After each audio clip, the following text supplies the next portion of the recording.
Out in the capital, Manama, then they marched along a major highway, blocking off traffic. Police were deployed. No one intervened, though.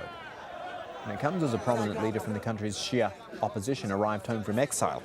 In his absence, Hassan Mushayma was being tried for allegedly plotting a coup. But according to Bahrain's foreign minister, he's now been granted a royal pardon.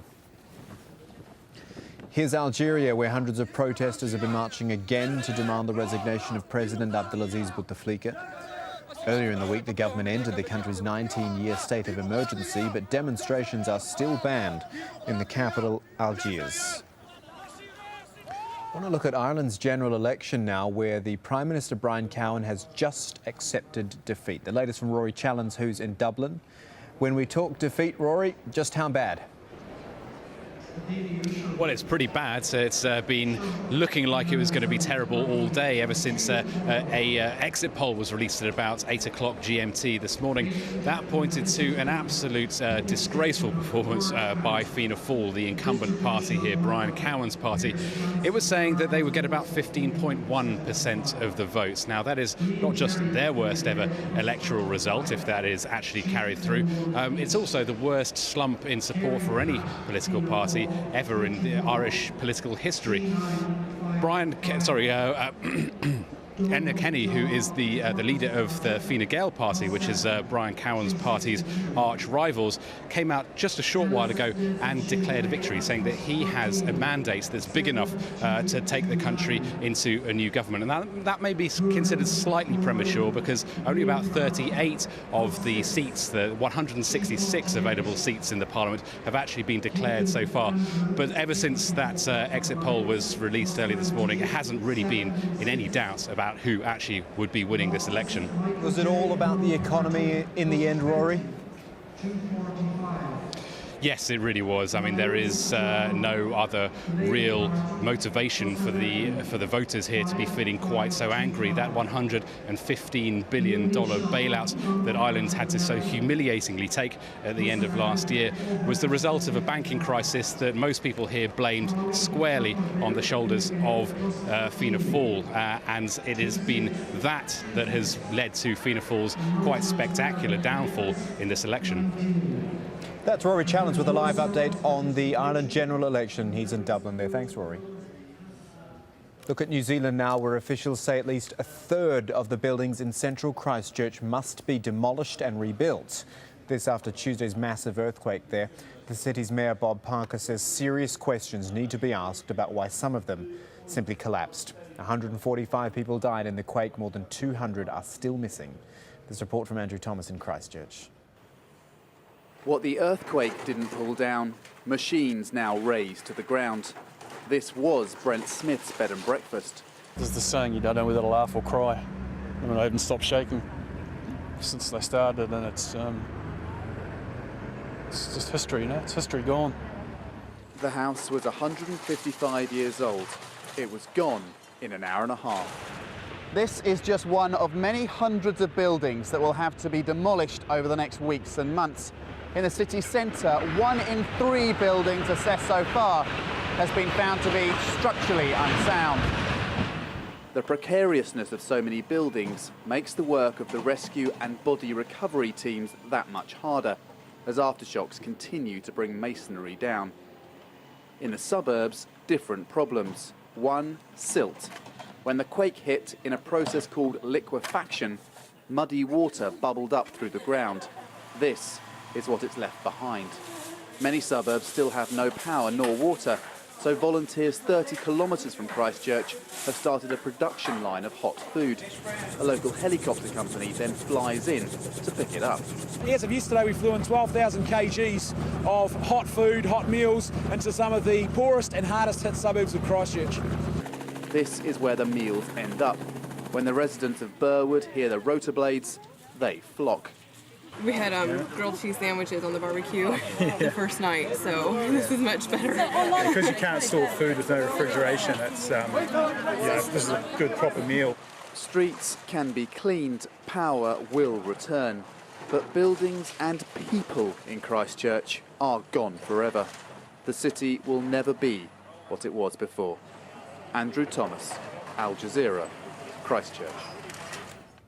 couple of other stories to tell you about. Iraq's largest oil refinery has been closed following an attack which killed at least 2 workers. The plant is part of the Beiji complex. It's about 250 kilometres north of Baghdad. Gunmen infiltrated the refinery in the middle of the night, and that shutdown threatens to increase electricity shortages in Iraq. French Foreign Minister Michelle Alliot-Marie says she is fully committed to her job despite reports she's about to be sacked. Alliot-Marie has taken a public battering since taking a holiday to Tunisia during the country's uprising. She flew there in a plane belonging to a businessman with alleged ties to the ousted president, Ben Ali. And lots more online for you at aljazeera.net/English. In-depth coverage of everything that's happening across Libya and indeed the wider Middle East. Your headlines coming right now.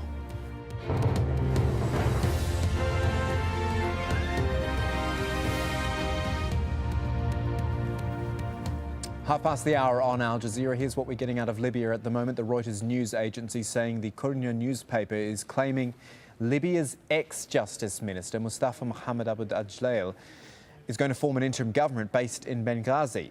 That comes as the United Nations Security Council is meeting to consider measures against Colonel Muammar Gaddafi's regime. The draft resolution calls for an arms embargo and an assets freeze, but there is said to be some discord over other resolution details. Tripoli braced for more violence after residents said the regime is arming civilian supporters to set up checkpoints and quell any dissent. We're also getting reports of dozens severely wounded after a pro-Gaddafi battalion opened fire near Sabrata in western Libya. Much of the rest of the country in the hands of Gaddafi's opponents. Many banks have reopened in Benghazi as the coalition now running the city works to get life back to normal. New videos emerged from Al-Baida showing one of Muammar Gaddafi's palaces, parts of it destroyed during the unrest as protesters tried to take over the city.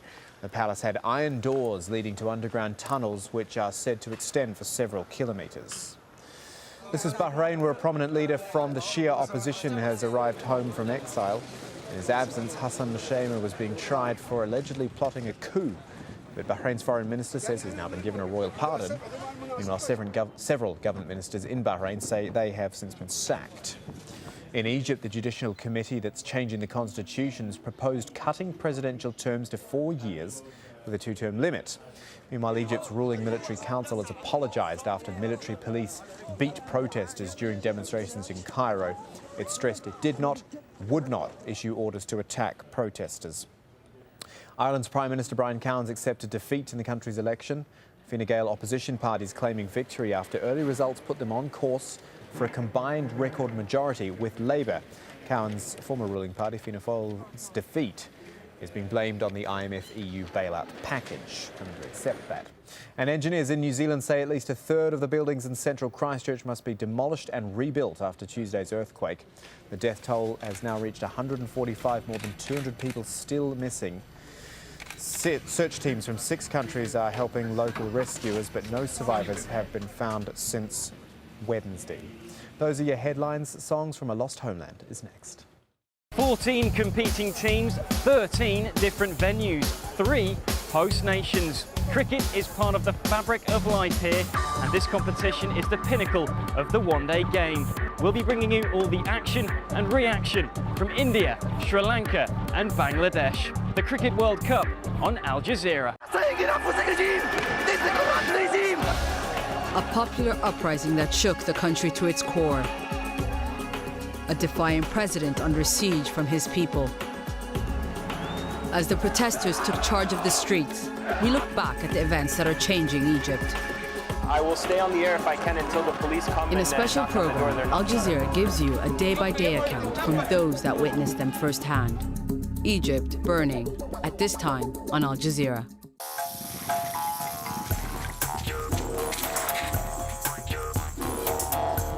Information travels in many ways. Opinions constantly formed. Knowledge passes in an instant. If you want to communicate with those shaping the headlines, this is your chance to ask questions directly to the people making the news. Riz Khan, at this time on Al Jazeera.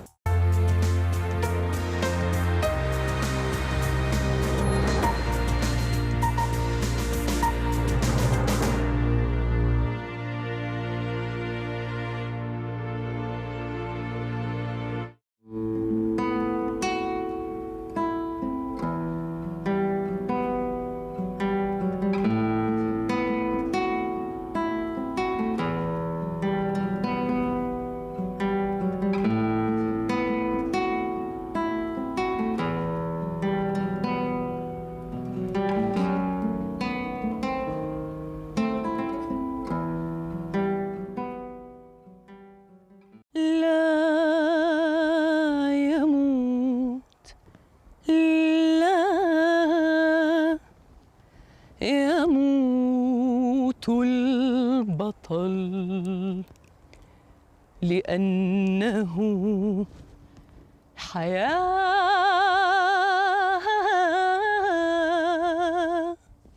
لأنه هواؤها وغيمها، لأنه ترابها وقمحها ويفرش المدى. لا يموت. الفلسطينيين العايشين بالقدس عايشين تحت احتلال، بالتالي المسألة الثقافية والهوية الثقافية مسألة مسألة مواجهة من نوع آخر. كمان اللي في الخط الأخضر هم بيواجهوا هويتهم الثقافية العربية، لكن هون عم نواجه حالة من الاحتلال اليومي أو السرقة اليومية لكياننا جغرافيا وذاتيا. بفكر إنه في عدة رموز أو مفاتيح اللي ممكن تتشكل منها هوية ثقافية فلسطينية. أنا كمغنية الشيء اللي بيهمني هو الأسلوب اللي أنا بغني فيه، المواضيع اللي لازم تكون لها علاقة بنبض الشارع، بإحساس العامة، إحساس الناس، بمواضيع تهم الناس، تتحدث عنهم.